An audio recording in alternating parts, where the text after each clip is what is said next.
Hello. St Paul's Cathedral, Christopher Wren's masterpiece, was the first cathedral built in England after the Reformation, the first Anglican cathedral. It's become a defining symbol of our capital city and of national spirit, its emblematic status graphically underlined in the famous image of the cathedral at the height of the Blitz in December 1940, surrounded by burning buildings. There's been a cathedral dedicated to St Paul in London since 604. According to Bede, it was built by Mellitus, a member of the Gregorian mission, later appointed Archbishop of Canterbury and widely regarded as the first Bishop of London, although he may have had an unrecorded predecessor in the late Roman period. Finds over the years suggest the site, at the top of Ludgate Hill, probably housed a temple dedicated to Diana, before the first church was built. The medieval cathedral, destroyed by the Great Fire, among the largest buildings in the world at the time, with one of the tallest spires before it was felled by lightning, was in a poor state of repair and had been undergoing extensive refurbishment before the Civil War interrupted renovation work.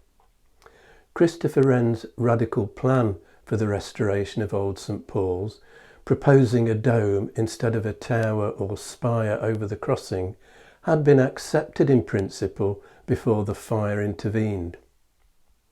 With priority given to houses and businesses, work on a new cathedral was delayed until 1674. Making his intention clear from the beginning, Wren's first design for the brand new building again featured a dome. This plan was deemed too modest, so Wren produced a more spectacular design based on a Greek cross floor plan. This was rejected as too much of a departure from what had gone before. Wren suggested a compromise, for which a scale model was requested. Highly detailed and made of oak and plaster, it remains on show at the cathedral. Critics argued that rather than a more traditional church design, allowing a chancel to be built first so that services could begin while construction continued westwards, a dome would mean a single construction phase delaying consecration. Others considered a dome too Catholic, reminiscent of St Peter's in Rome. Frustrated, Wren resolved there would be no more models or wide consultation on plans, subjecting, in his words, his business to incompetent judges. An amended plan gained the approval of King Charles. It became known as the warrant design, from the royal warrant later attached to the drawings. It was accepted in May 1674, and work finally began 4 weeks later. The first stone laid was a reused broken gravestone from the site, on which was inscribed Resurgam, rise again. The royal warrant gave Wren authority to make ornamental changes as work progressed.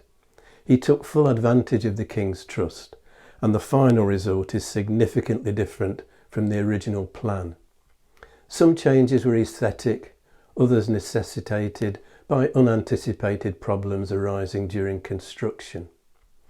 The main material is Portland stone, a highly prized, tough but workable limestone. The dome is in 3 layers. An inner dome, intended to give a balanced view from below, which was decorated with scenes from the life of St Paul by Sir James Thornhill. An outer dome of timber covered in lead, designed for the ornamental appeal of its profile on the skyline, and an inner structural cone supporting the weight of the lantern above. At 365 feet, it remained the tallest building in London until it was overtaken by Millbank Tower in 1963. St Paul's was largely complete by 1710. Among the master craftsmen involved in the interior decoration were Francis Bird and Keys Gabriel Cibber, who contributed sculpture including the phoenix rising from the ashes on the southern facade. Woodcarver Grinling Gibbons, who was responsible for the spectacular choir stalls along with other woodwork, and French ironsmith Jean Tijoux, whose exuberant innovations incorporating solid elements with more familiar scrollwork perfectly complemented the decorative architecture. Imposing a circle on a square leaves a roughly triangular shape at the corners. In architecture, these shapes, often found between adjacent arches, are called spandrels.